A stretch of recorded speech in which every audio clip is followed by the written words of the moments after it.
Se a gente quer resultado, nós temos que lutar. Não adianta, nada vai cair do céu. Nada cai do céu. Fé nasce do chão. Acho que a gente inverteu as coisas, né? A nossa oração tinha que ser voltada para o chão o tempo todo. Que é aqui que Deus floresce.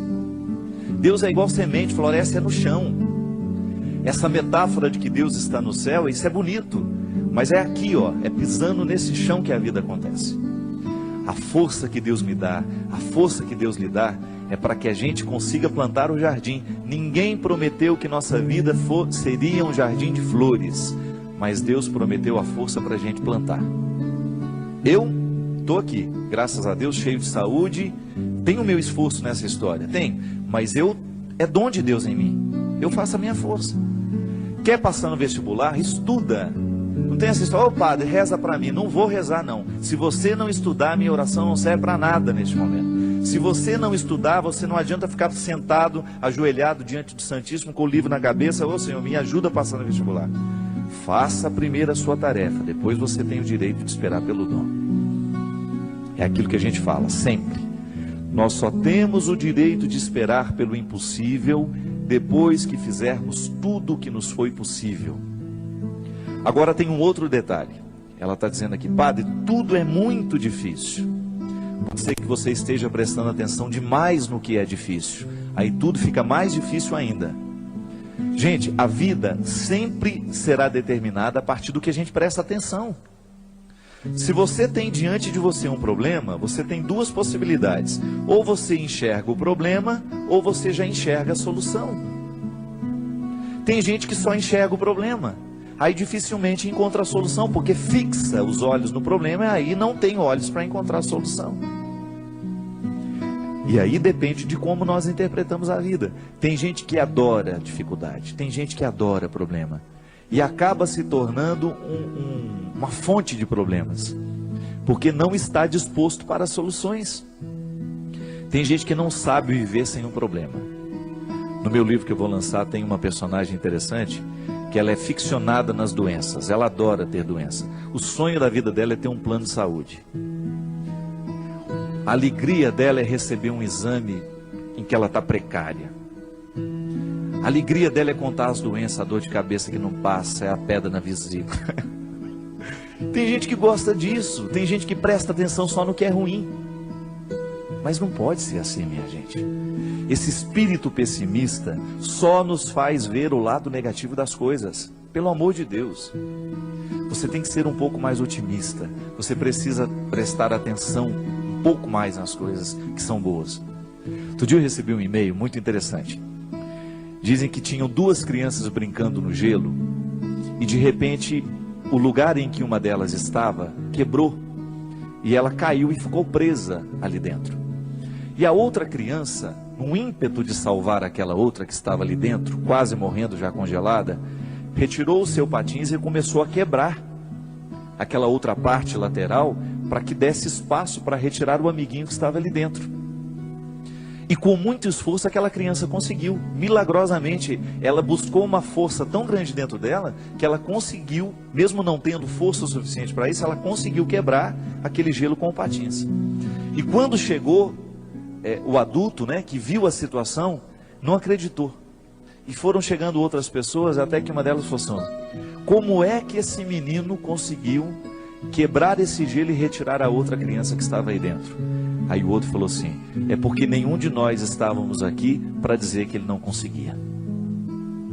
E é interessante. Quando nós estamos diante de uma situação difícil, é muito natural que outras pessoas, tomadas por um espírito de porco, venham dizer, você não vai conseguir isso não, não vai dar certo não. Não é? E sempre tem um assim, eu não falei? Não sei não, estou achando que esse negócio vai dar certo não. Sempre tem um espírito de porco pronto para jogar uma frase destrutiva, que vai desanimar. Mas não. Se a gente não presta atenção nesses discursos, nós vamos extrair coragem dentro de nós, de um jeito que a gente não sabia que tinha. Então, minha filha, às vezes, tudo está tão difícil. Não, não é bem assim. é que nós olhamos tudo de maneira difícil. Não é que tudo está difícil, é que nós olhamos tudo de maneira difícil. Não pode ser assim. Nós precisamos ser um pouco mais otimistas. Dificuldade existe na vida de todo mundo. Elas estão por toda parte. Agora, a maneira como nós encaramos essas dificuldades é que vai fazer a diferença. São 5.000 pessoas para 5 vagas. Não fique preocupada, viu? 90% destes 5.000 que estão tentando essa vaga não estudou do jeito que você estudou. Se você verdadeiramente se prepara para as coisas, você já elimina boa parte dos concorrentes, porque a maioria é mais ou menos. A maioria está vivendo mais ou menos. A maioria está fazendo mais ou menos. São poucas as pessoas que verdadeiramente estão tomando a vida com responsabilidade do jeito que ela precisa. São poucos os jovens que na fase de 16, 17 anos estão levando o colégio a sério. São poucos os universitários que hoje estão cursando a faculdade com a disciplina que a profissão vai exigir um dia. São poucos os profissionais que verdadeiramente estarão bem preparados para nos atender nos seus consultórios de advocacia, nos seus consultórios dentários, nos seus consultórios médicos, porque são poucos os que verdadeiramente estão fazendo o que devem fazer. Estou sendo pessimista? Não. É só você olhar para o jeito como estão vivendo os nossos universitários, a maneira como eles estão se preparando para a futura profissão. E eu sempre digo, quer ser um bom profissional, estude bem o que você está estudando. Porque você não tem o direito de ser mais ou menos, não tem. A maior preocupação minha que eu tenho como padre, minha gente, é a qualidade dos nossos padres nos dias de hoje. Você que é padre sabe muito bem o quanto que você é exigido nos dias de hoje. Você precisa ser um homem de sabedoria, você precisa ser um homem que estabeleça uma ponte com a cultura, com a sociedade. Não dá para você evangelizar do mesmo jeito que evangelizavam há 20 anos atrás, não dá. Nós precisamos correr atrás da qualidade. Ninguém está fora disso. Você aí na sua área, você precisa correr atrás da sua qualidade. Você que é médico, você que é dentista, você sabe o quanto você precisa se aperfeiçoar para você continuar de pé no mundo de hoje. Hoje nós estamos no tempo da competência e não é problema. Isso tem que nos motivar para a gente querer, reconhecendo, ainda que seja um mínimo dentro de nós. Nós merecemos cuidar desse mínimo, chegar a aperfeiçoar cada vez mais esse processo, aumentar cada vez mais as nossas possibilidades. E aí na hora que a gente esbarra na nossa fragilidade, a gente tem que aprender com ela. Ela não tem que nos desanimar. Mas muito mais que a qualidade profissional, antes dela é a nossa qualidade humana. Muito mais que um bom médico, você precisa antes é ser um bom pai, ser um bom filho, ser um bom irmão. É isso que faz verdadeiramente a felicidade vir acomodar-se dentro de você. Não adianta você se realizar na sua profissão se você não se realiza como pessoa. E é disso que hoje nós estamos falando. É desse aperfeiçoamento humano.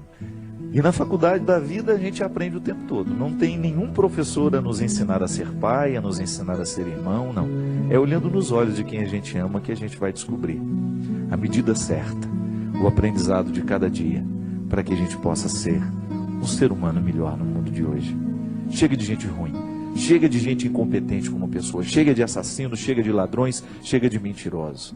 Vamos dar qualidade a esse mundo, a começar por você. Não importa de como você tenha vivido até o dia de hoje.